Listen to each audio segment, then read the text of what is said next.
Hello guys, welcome to ಮ್ಯಾಸಿಕ್ಸ್ MMJ channel. ಈ ಚಾನಲಲ್ಲಿ 2024 ಸೆಕೆಂಡ್ PUC ಫೈನಲ್ ಎಕ್ಸಾಮ್ಗೆ ಎಲ್ಲ ಸಬ್ಜೆಕ್ಟ್ಗಳ ಇಂಪಾರ್ಟೆಂಟ್ ಕ್ವಶನ್ಸನ್ನು ಅಪ್ಲೋಡ್ ಮಾಡ್ತಾ ಇದ್ದೀನಿ. ನೀವು 70 ಔಟ್ ಆಫ್ 70 ಸ್ಕೋರ್ ಮಾಡಲಿ ಅಂತ. ಓಕೆ, ಆಲ್ರೆಡಿ ಫಿಸಿಕ್ಸಲ್ಲಿ 5 ಮಾರ್ಕ್ಸ್ ಆ್ಯಂಡ್ 3 ಮಾರ್ಕ್ಸ್ ಇಂಪಾರ್ಟೆಂಟ್ ಕ್ವಶನ್ಸನ್ನು ಅಪ್ಲೋಡ್ ಮಾಡಿದ್ದೀನಿ. ಈ ವಿಡಿಯೋದಲ್ಲಿ 2 ಮಾರ್ಕ್ಸ್ ಕ್ವಶನ್ಸನ್ನು ಅಪ್ಲೋಡ್ ಮಾಡ್ತಾ ಇದ್ದೀನಿ. ಸ್ವಲ್ಪ ನಂಬರ್ ಆಫ್ ಕ್ವಶನ್ಸು ಜಾಸ್ತಿ ಇದೆ. ಓಕೆ, ಹಾಗಾಗಿ ನಾವು ಚಾಪ್ಟರ್ಸ್ಗಳನ್ನ ಸೆಲೆಕ್ಟ್ ಮಾಡ್ಕೊಂಡ್ಬಿಡೋಣ. ಯಾವ ಚಾಪ್ಟರ್ಸ್ನ ಸೆಲೆಕ್ಟ್ ಮಾಡಿಕೊಂಡು 2 ಮಾರ್ಕ್ಸ್ಗೆ ಪ್ರಿಪೇರ್ ಆಗಬೇಕು ಅಂದರೆ electric charges and fields, electromagnetic waves, magnetism and matter, electromagnetic induction, ರೇ optics, moving charges and magnetism, alternating current. ಇಷ್ಟು ಚಾಪ್ಟರ್ನ ಸೆಲೆಕ್ಟ್ ಮಾಡಿಕೊಂಡು ಇದರಲ್ಲಿ ಬರುವಂತಹ 2 ಮಾರ್ಕ್ಸ್ ಕ್ವಶನ್ಸನ್ನು ಓದ್ಕೊಂಡ್ರೆ ಸಾಕು. ಇಷ್ಟನ್ನು ಓದ್ಕೊಳ್ಳೋ ನೆಸೆಸಿಟಿ ಇಲ್ಲ. ನೀವು ಇದರಲ್ಲಿ ನಿಮಗೆ ಬೇಕಾದಂತಹ 5 ಚಾಪ್ಟರ್ಸನ್ನು ಸೆಲೆಕ್ಟ್ ಮಾಡ್ಕೊಳ್ಳಿ. ಓಕೆ, ಅದರಲ್ಲಿ ಕೊಟ್ಟಿರುವಂತಹ ಎಲ್ಲ ಕ್ವಶನ್ಸನ್ನು ನೋಡ್ಕೊಳ್ಳಿ. ಖಂಡಿತವಾಗ್ಲೂ 10 ಔಟ್ ಆಫ್ 10 ಸ್ಕೋರ್ ಮಾಡಬಹುದು. Okay, then let's see the important questions. First chapter electric charges and fields. ಈ ಚಾಪ್ಟರ್ ಅಲ್ಲಿ mention the basic properties of charges ನೋಡ್ಕೊಳ್ಳಿ. State and explain Coulomb's law, define 1 coulomb, ಅದ್ರ ಜೊತೆಗೆ Coulomb's law in vector form ಅಲ್ಲಿ ಬರೆದು ಆ ಟರ್ಮ್ನ explain ಮಾಡಬೇಕು. ಇಷ್ಟರಲ್ಲಿ ಯಾವ್ದಾದ್ರು 2 ಕ್ವಶನ್ಸ್ ಅನ್ನ ಕೇಳ್ಬಹುದು. ಆಯ್ತಾ? Next third question, define relative permittivity, mention the value of permittivity of free space. ಇದನ್ನ ಕೇಳೋದು ಡೌಟು, ಬಟ್ ಆದ್ರೂ ಇರ್ಲಿ ಅಂತ ಕೊಟ್ಟಿದ್ದೇನೆ. ಅದು ಬಿಟ್ರೆ define linear charge density, surface charge density, volume charge density and mention the expression or SI unit 2 marks ಕೇಳ್ಬಹುದು.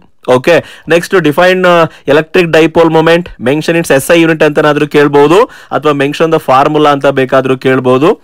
Next question, define electric flux and electric field ಅಂತ ಕೇಳ್ಬಿಟ್ಟು SI ಯೂನಿಟ್ ಅನ್ನ ಕೇಳ್ಬಹುದು. ಅದು ಬಿಟ್ರೆ state and explain Gauss law ಅಂತ ಕೇಳಿದ್ರೆ ನೀವು Gauss ಲಾನ explain ಮಾಡಿ ಅದ್ರ ಫಾರ್ಮುಲಾ ಬರೆದು ಟರ್ಮ್ಸ್ ಅನ್ನ ಎಕ್ಸ್ಪ್ಲೈನ್ ಮಾಡಲೇಬೇಕು. ಅದು ಬಿಟ್ರೆ next question, electric field lines ಅನ್ನ ಬರೀರಿ ಅಂತ ಕೇಳ್ತಾರೆ. ಸೊ ಪಾಸಿಟಿವ್ ಚಾರ್ಜ್ ಆಗಿದ್ರೆ, ನೆಗೆಟಿವ್ ಚಾರ್ಜ್ ಆಗಿದ್ರೆ, ಅಥವಾ ಈಕ್ವಲ್ ಅಂಡ್ ಆಪೋಸಿಟ್ ಚಾರ್ಜಸ್ ಗಳ ಎಲೆಕ್ಟ್ರಿಕ್ ಫೀಲ್ಡ್ ಲೈನ್ಸ್ ಅನ್ನ ರೆಪ್ರೆಸೆಂಟ್ ಮಾಡಿ ಅಂತ ಕೇಳ್ತಾರೆ.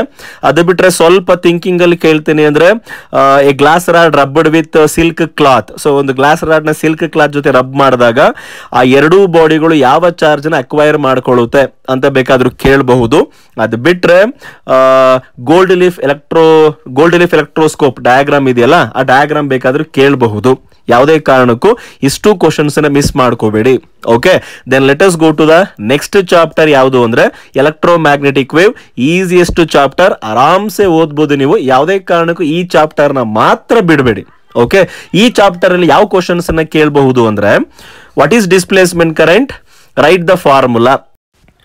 Next question, mention the application of X-rays, UV rays, infrared rays and radio waves ಕೇಳಬಹುದು. ಅದು ಬಿಟ್ರೆ ಯಾವುದೇ ಕಾರಣಕ್ಕೂ ಮಿಸ್ ಮಾಡ್ಕೋಬೇಡಿ. ಇದನ್ನ 1 ಮಾರ್ಕ್ಸ್ ಅಲ್ಲಿ ಬೇಕಾದ್ರೂ MCQs ಅಲ್ಲಿ ಕೇಳಬಹುದು. Wave length and frequency of all the radiations ಅನ್ನ ವಿತೌಟ್ ಫೈಲ್ ಇನ್ಕ್ರೀಸಿಂಗ್ ಆರ್ಡರ್ ಮತ್ತೆ ಡಿಕ್ರೀಸಿಂಗ್ ಆರ್ಡರ್ ಅಲ್ಲಿ ಬಯಾಟ್ ಮಾಡಿರ್ಲೇಬೇಕು. ಆಯ್ತಾ? ಈ ಚಾಪ್ಟರ್ ಅಲ್ಲಿ ಬರೋದು ಒಂದೇ ಸ್ಟೇಟ್ಮೆಂಟು, ಆಂಪಿಯರ್ ಮ್ಯಾಕ್ಸ್ವೆಲ್ ಈಕ್ವೇಶನ್ ಮತ್ತೆ ಅದರ ಫಾರ್ಮುಲಾ ಕರೆಕ್ಟ್ ಆಗಿ ನೋಡ್ಕೊಳ್ಳಿ. ಅದಾದ್ಮೇಲೆ ಎಲೆಕ್ಟ್ರೋಮ್ಯಾಗ್ನೆಟಿಕ್ ವೇವ್ಸ್ ನ ಡಯಾಗ್ರಾಮ್ ನ ನೋಡ್ಕೊಂಡಿರಿ. ಆಯ್ತಾ? Next important chapter magnetism and matter. ಇಲ್ಲಿ ಕೊಟ್ಟಿರುವಂತಹ ಕ್ವಶನ್ಸ್ ಅನ್ನು ಓದ್ಕೊಳ್ಳಿ. ಇದರ ಜೊತೆ ಇನ್ನೊಂದು ಕ್ವಶನ್ಸ್ ಅನ್ನ ಹೇಳಬೇಕು. ಈ ಬಾರ್ ಮ್ಯಾಗ್ನೆಟ್ ಡಯಾಗ್ರಾಮ್ ಅನ್ನ ಬರೀತೀವಲ್ಲ, ಅದನ್ನ ನೋಡ್ಕೊಳ್ಳಿ. ತುಂಬಾ ಸಲ 2 ಮಾರ್ಕ್ಸ್ ಕೇಳಿದಾನೆ. ಆಯ್ತಾ? ನೆಕ್ಸ್ಟ್ ಇಂಪಾರ್ಟೆಂಟ್ ಚಾಪ್ಟರ್ ಯಾವ್ದಂದ್ರೆ ಎಲೆಕ್ಟ್ರೋಮ್ಯಾಗ್ನೆಟಿಕ್ ಇಂಡಕ್ಷನ್. ಸೆಲೆಕ್ಟೆಡ್ ಚಾಪ್ಟರ್ ಅನ್ನೇ ತಗೊಂಡು ಸೆಲೆಕ್ಟೆಡ್ ಕ್ವಶನ್ಸ್ ಅನ್ನೇ ಕೊಡ್ತಾ ಇದ್ದೀನಿ. ಯಾವುದೇ ಕಾರಣಕ್ಕೂ ಇದರಲ್ಲೂ ಕೂಡ ಚಾಯ್ಸ್ ಮಾಡಕ್ ಹೋಗ್ಬೇಡಿ. ಓಕೆ, ಇಲ್ಲಿ ಕೊಟ್ಟಿರುವಂತಹ ಎಲ್ಲ ಕ್ವಶನ್ಸ್ ನೋಡ್ಕೊಳ್ಳಿ. ಮೇನ್ ಆಗಿ AC ಜನರೇಟರ್ ಡಯಾಗ್ರಾಮ್ ಅನ್ನ ಸ್ವಲ್ಪ ಕಾನ್ಸಂಟ್ರೇಟ್ ಮಾಡಿ.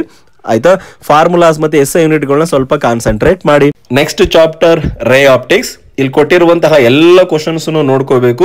ಸ್ವಲ್ಪ ಟ್ವಿಸ್ಟ್ ಮಾಡಿ ಕೇಳಿದ್ರೆ ಹೇಗೆ ಕೊಡಬಹುದು ಅನ್ನೋದನ್ನ ಕೂಡ ಕೊಟ್ಟಿದ್ದೀನಿ. ಮತ್ತೆ ಈ ಚಾಪ್ಟರ್ ಅಲ್ಲಿ ಕಾಂಪೌಂಡ್ ಮೈಕ್ರೋಸ್ಕೋಪ್ ಮತ್ತೆ ಟೆಲಿಸ್ಕೋಪ್ ಡಯಾಗ್ರಾಮ್ ಜೊತೆಗೆ ಅದರ ಮ್ಯಾಗ್ನಿಫಿಕೇಶನ್ ಫಾರ್ಮುಲಾನ ತುಂಬಾ ಕಾನ್ಸಂಟ್ರೇಟ್ ಮಾಡಿ ಓದಬೇಕು.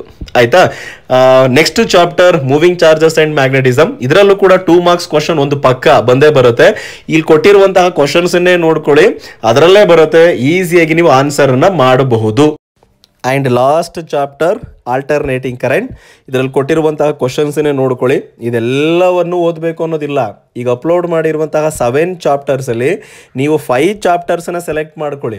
ಅದರಲ್ಲಿ ಇರುವಂತಹ ಕ್ವಶನ್ಸನ್ನು ಓದ್ಕೊಳ್ಳಿ. ಸರ್ ಯಾವ 5 ಚಾಪ್ಟರ್ಸ್ ಸೆಲೆಕ್ಟ್ ಮಾಡ್ಕೋಬೇಕು? ಇಲ್ಲಿರುವಂತಹ 7 ಚಾಪ್ಟರ್ಸಲ್ಲಿ ಎನಿ 5 ಚಾಪ್ಟರ್ಸ್ ನಿಮ್ಗೆ ಯಾವ್ದು ಇಷ್ಟನೋ ಅದರಲ್ಲಿ 5 ಚಾಪ್ಟರ್ಸನ್ನು ಸೆಲೆಕ್ಟ್ ಮಾಡ್ಕೊಳ್ಳಿ. ಒಂದು ಎಕ್ಸ್ಟ್ರಾ ಸೇಫ್ಟಿ ಪರ್ಪಸ್ಗೆ 1 ಚಾಪ್ಟರ್ ಎಕ್ಸ್ಟ್ರಾ ಓದ್ಕೊಂಡಿರಿ. ಇದರಲ್ಲಿ ಕೊಟ್ಟಿರುವಂತಹ ಕ್ವಶನ್ಸೇ ಬರುತ್ತೆ. ತುಂಬ ಚೆನ್ನಾಗಿ ಬರೀರಿ. ನೆಕ್ಸ್ಟ್ ವಿಡಿಯೋದಲ್ಲಿ ಆದಷ್ಟು ಬೇಗ ನ್ಯೂಮರಿಕಲ್ಸನ್ನು ಅಪ್ಲೋಡ್ ಮಾಡ್ತೀನಿ. See you in next video. ತಪ್ಪದೆ ಈ ವಿಡಿಯೋನ ನಿಮ್ಮ ಫ್ರೆಂಡ್ಸ್ಗೆ ಶೇರ್ ಮಾಡಿ, ಲೈಕ್ ಬಟನನ್ನು ಪ್ರೆಸ್ ಮಾಡೋದನ್ನು ಮರಿಬೇಡಿ. Thank you.